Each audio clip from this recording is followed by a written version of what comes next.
The wind, thick with the metallic tang of rust-colored dust, whipped across the ferrocrete structures of Viridian Hold. Below, the sprawling fields of bioluminescent fungi pulsed with an eerie, soft light, a stark contrast to the jagged obsidian peaks that clawed at the bruised twilight sky. Xylos was beautiful in its own brutal way, a world that tested every breath and demanded constant vigilance. For the 2,000 souls who called this place home, survival was not a right, but a daily, hard-won victory. Anya Sharma, her face, etched with the lines of sun and worry, stood on the command deck of the central hub, the Iron Will. The air hummed with the low thrum of life support and the nervous energy of her staff. Holographic displays flickered, showing sensor readings that had been causing a knot of unease in her gut for the past few cycles.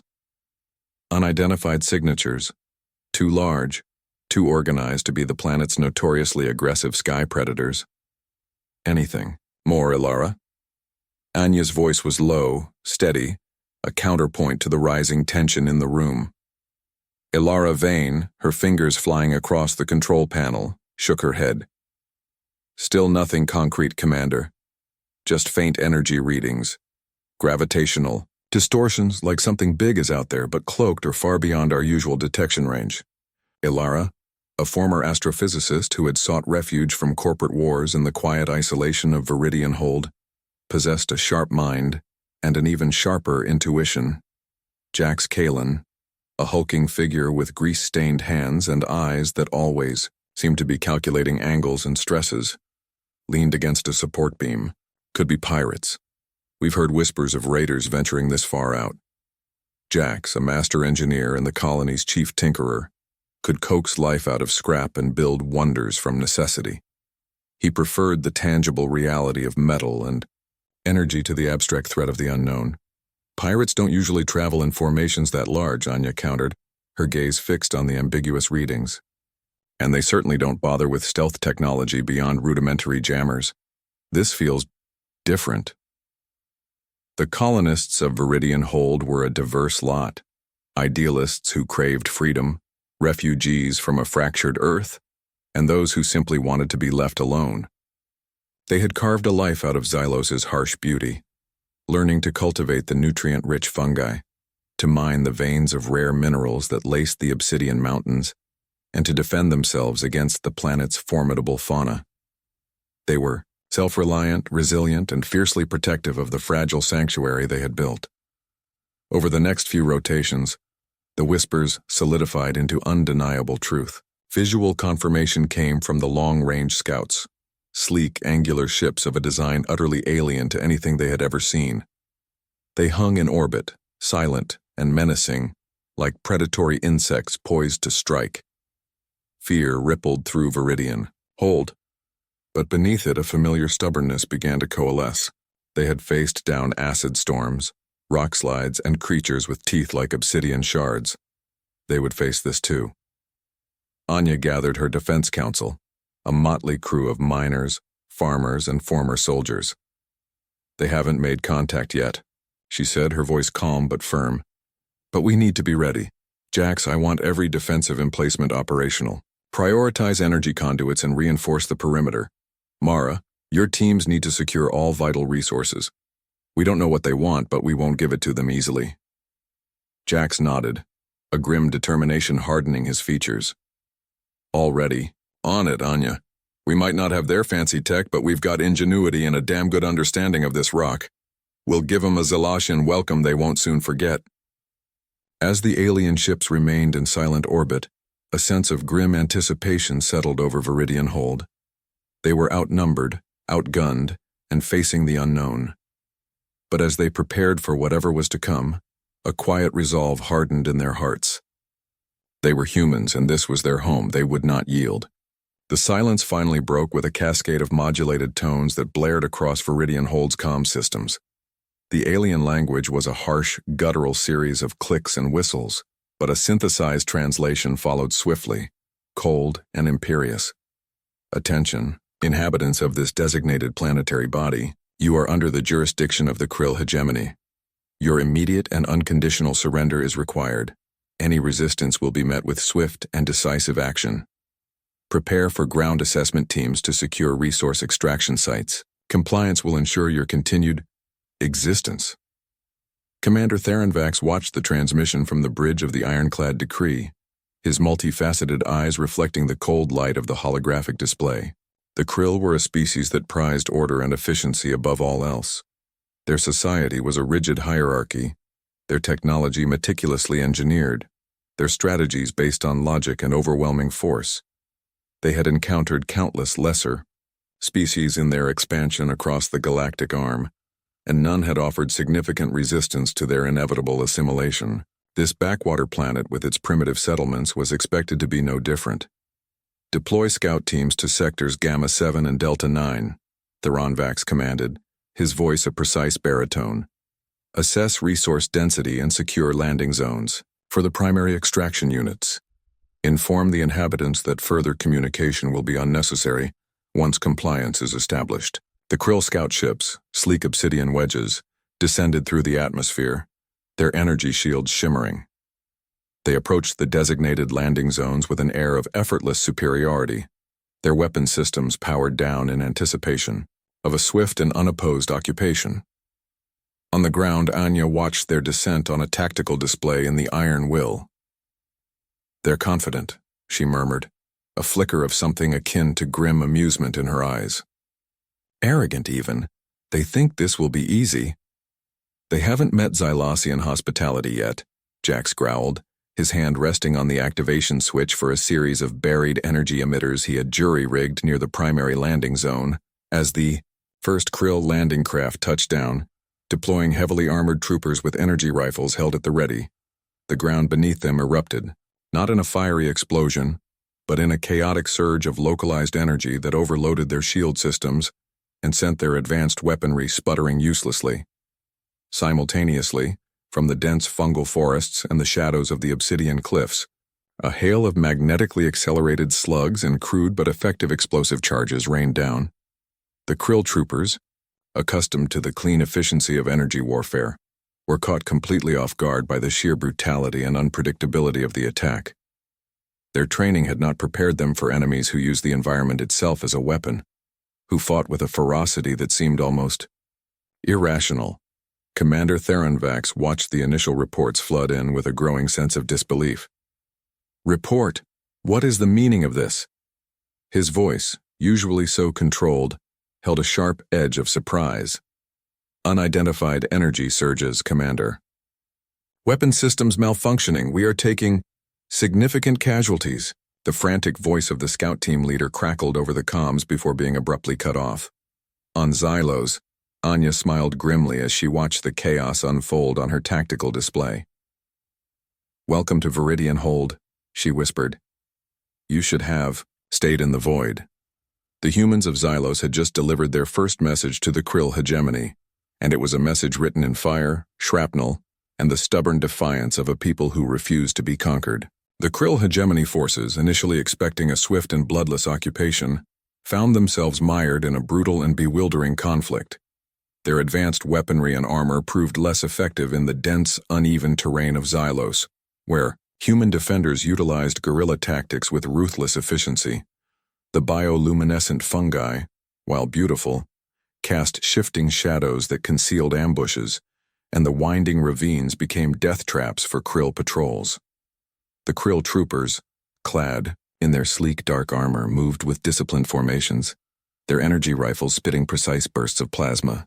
But their training emphasized open-field engagements, not the close quarters, brutal skirmishes that the humans favored. Colonists armed with scavenged railguns, modified mining lasers, and even sharpened obsidian blades emerged from the shadows, struck with surprising speed and ferocity, and then vanished back into the alien landscape. Commander Theronvax grew increasingly frustrated. His tactical readouts made no sense. The enemy seemed to anticipate their movements, to exploit every weakness in their formations. Their communication was erratic, their weaponry primitive, yet their attacks were coordinated and devastating. They fought with a desperate tenacity that defied logical analysis. One Krill squad, tasked with securing a mineral-rich cave system, advanced cautiously through a narrow pass. Their sensors detected no life signs. Suddenly, the ground beneath them gave way, plunging them into a pit lined with razor-sharp fungal barbs. Before they could react, human figures descended on ropes, wielding crude flamethrowers fueled by volatile plant extracts, engulfing the trapped krill in searing green flames. Another patrol attempting to navigate a dense fungal forest triggered a series of tripwires connected to makeshift explosive charges, scattering their ranks and leaving them vulnerable to a follow-up attack by colonists wielding heavy mining tools as brutal melee weapons. The krill, accustomed to the sterile efficiency of energy weapons, were unnerved by the visceral, almost barbaric nature of the human assault. Their tactics are illogical, Theronvax reported to his command staff aboard the ironclad Decree. They prioritize inflicting maximum damage with seemingly reckless abandon. Their movements are chaotic, yet they achieve a disturbing level of coordination. It is inefficient. His second-in-command, a pragmatic krill officer named Lyra Nax, offered a hesitant observation. Perhaps, Commander, their efficiency lies not in adherence to protocol, but in their intimate understanding of this environment and a willingness to engage in what we would consider unacceptable levels of risk. On the ground, Anya moved with a quiet intensity, directing her scattered forces through encrypted comm channels. Mara, your team hit the supply convoy heading north? Good. Jax, how are the sonic emitters coming along? Jax's voice crackled back, laced with static. Almost ready, Anya. Just need to calibrate the frequency to really mess with their auditory sensors. Trust me, these tin cans haven't heard anything like it. The humans of Viridian Hold were fighting like cornered predators, utilizing every advantage their harsh world offered. They were not soldiers by trade, but they were fighting for their homes, their families, their very survival. And in their desperate defense, they were revealing a primal ferocity that the technologically superior krill had never anticipated. The green hell of Xylos was proving to be a far more formidable adversary than the krill hegemony had ever imagined, and its teeth were human. Faced with mounting casualties and a frustrating lack of progress, Commander Theronvax authorized a significant escalation of force. Heavy artillery platforms were deployed from orbit, raining down controlled bursts of plasma on suspected human strongholds. Armored vehicles bristling with energy cannons lumbered across the landscape, attempting to secure key strategic locations. The humans, however, were not idle. They had been studying the krill weaponry, salvaging what they could from fallen troopers and disabled vehicles. Jax, with his team of engineers and scientists, worked tirelessly in underground workshops, their makeshift labs filled with the hum of jury-rigged equipment and the smell of ozone and melted metal.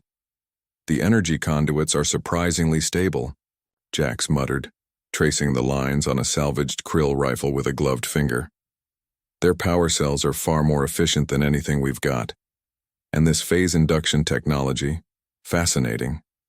Under Jax's guidance, the colonists began to adapt krill technology to their own needs.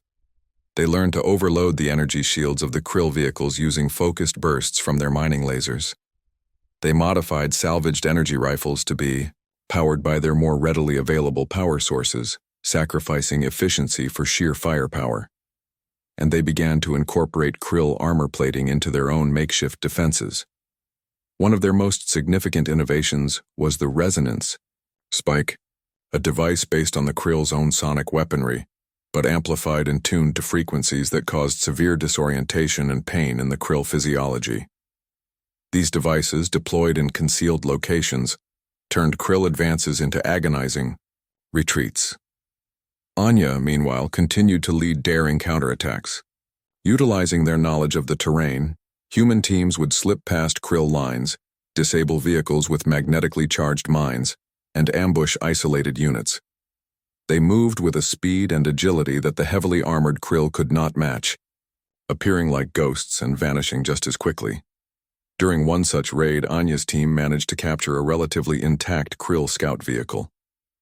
Jax and his team swarmed over it, their eyes gleaming with scientific curiosity. Within days, they had not only learned to operate the vehicle, but had also begun to integrate its cloaking technology into smaller, more maneuverable human craft. Theronvax watched the holographic displays with a growing sense of unease. The reports were becoming increasingly baffling. His forces were encountering resistance that was not only fierce, but also evolving. The enemy was adapting their tactics, utilizing their own technology against them. It was an unprecedented development. "They are learning," Lyra observed, her voice laced with a hint of something that might have been respect, if a krill could truly feel such a thing for a lesser species. "They are not simply resisting, they are analyzing, adapting, and innovating at an alarming rate." The conflict on Xylos was no longer a simple matter of overwhelming force. It had become a brutal and unpredictable dance of adaptation and counter-adaptation, with the seemingly primitive humans proving to be surprisingly quick learners and terrifyingly effective improvisers. The krill hegemony was beginning to realize that they had stumbled upon something far more resilient and far more dangerous than they had ever anticipated. Despite their successes on the ground, Anya knew that Viridian Hold could not withstand a prolonged orbital bombardment. The krill fleet, though frustrated, still held a significant advantage in space. A daring and unconventional plan was needed, one that leveraged Xylos's unique and volatile environment in a way the krill would never expect. Xylos possessed a highly active geothermal core, resulting in frequent seismic activity and pockets of superheated gas trapped beneath the surface. Jax had been studying these geological features for years, recognizing their potential as a weapon. His plan was audacious: to trigger a series of controlled geothermal vents beneath a strategically important krill mining operation, creating a cataclysmic eruption that would not only cripple their resource extraction, but also send a clear message to the fleet in orbit. The plan was fraught with peril. It required drilling deep into unstable geological formations, planting specialized thermal detonators, and coordinating the detonations with pinpoint accuracy. Failure would mean not only the loss of the team involved, but also the potential for a planet-wide catastrophe. Anya gathered a team of her most trusted and skilled colonists, including experts in geology, demolition, and infiltration. "This is our chance to strike a blow that they won't forget," she told them, her voice filled with a mixture of determination and grim resolve. "It's risky, but if we succeed, it could buy us the time we need." Jax, his face smudged with drilling dust, showed them the schematics. "We'll use seismic dampeners to mask our approach. The detonators are designed to overload the natural pressure points. The chain reaction should be significant." He didn't need to elaborate. They all understood the potential for devastation. Under the cover of a particularly violent dust storm, the human team, piloting a heavily modified mining vehicle, equipped with salvaged krill cloaking technology, burrowed deep beneath the krill mining site. The ground trembled around them as they navigated the labyrinthine tunnels, the air thick with the smell of sulfur and superheated steam. Planting the detonators was a tense and delicate operation. The krill security patrols were more vigilant now, their initial arrogance replaced by a wary paranoia. The humans had to rely on stealth, their intimate knowledge of the tunnels, and Jax's ingenious sensor jamming devices to avoid detection. As the final detonator was placed, Anya gave the order to retreat. They raced back through the tunnels, the ground groaning and shifting around them. Reaching a safe distance, Jax initiated the detonation sequence.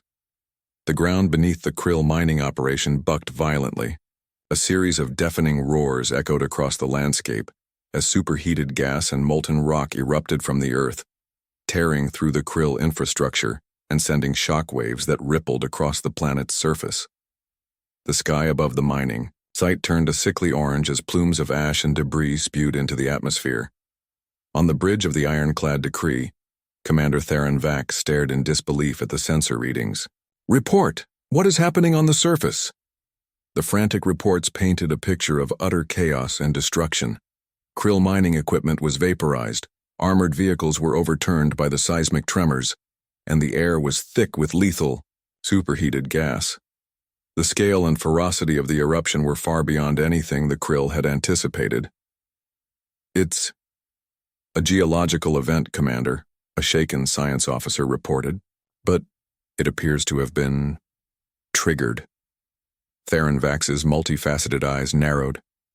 He knew with a chilling certainty that this was no natural disaster. This was the work of the humans, a display of audacious and terrifying ingenuity. They had weaponized their own planet against him. The primitive inhabitants of Xylos had just shown the Krill hegemony a new level of savagery, a level that transcended mere resistance and entered the realm of sheer, unadulterated Orcishness. The eruption beneath the Krill mining operation sent shockwaves far beyond the immediate destruction. The Krill fleet in orbit registered the massive energy release, their sensors struggling to comprehend the sheer scale of the event. The Krill troopers on the surface, already demoralized by the relentless human attacks, were thrown into disarray by the sudden and catastrophic geological upheaval. Commander Theron Vax, his composure finally beginning to fray, struggled to regain control. Assess the damage, account for all personnel. Initiate planetary lockdown, no one leaves this surface. His orders were barked with a desperate urgency that had been absent in his previous commands. The Krill hegemony was a machine built on order and efficiency. The chaos unleashed by the humans of Xylos, culminating in the devastating geothermal eruption, had thrown that machine into disarray. Communication lines were fractured, supply chains were severed, and the morale of the ground forces had plummeted. The seemingly primitive inhabitants had not only resisted, they had struck a blow that resonated with a primal, terrifying force. Commander Theron Vax, holed up in his flagship's command center, reviewed the grim reports. The mining operation was a complete loss.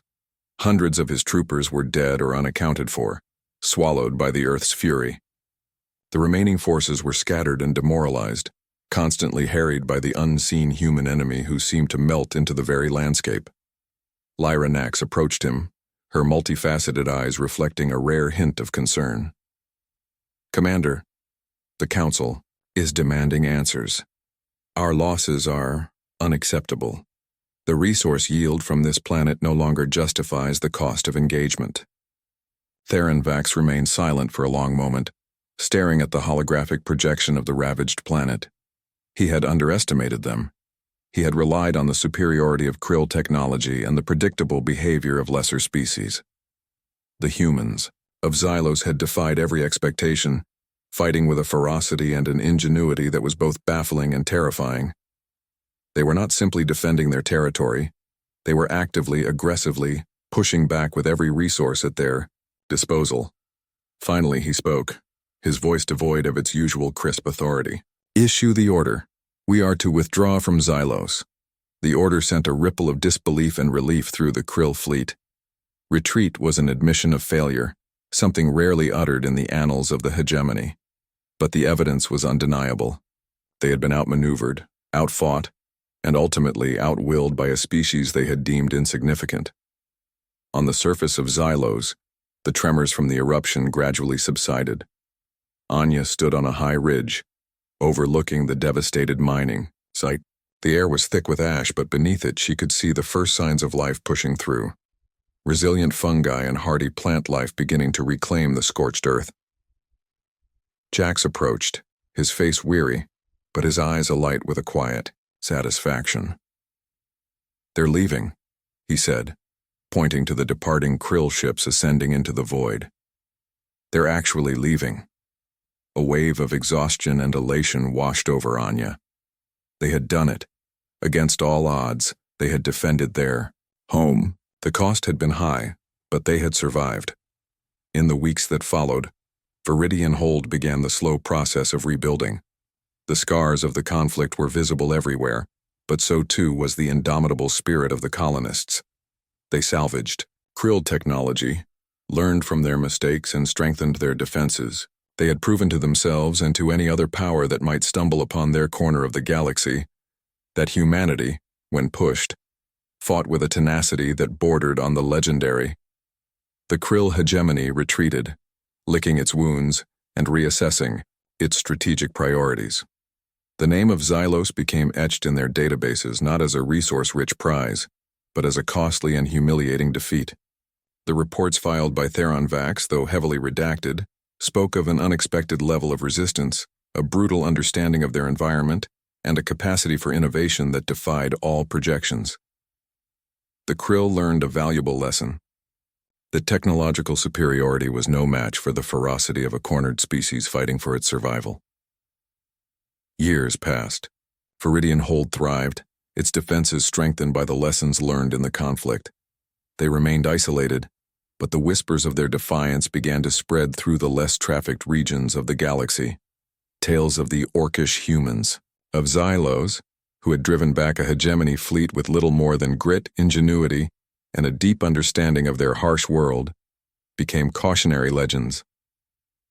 In the vast emptiness of space, the echoes of the conflict on Xylos lingered.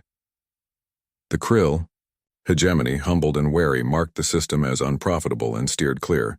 Humanity, in its scattered pockets across the stars, continued its unpredictable journey, often underestimated, occasionally underestimated to their enemies' fatal detriment, and always, stubbornly, surviving.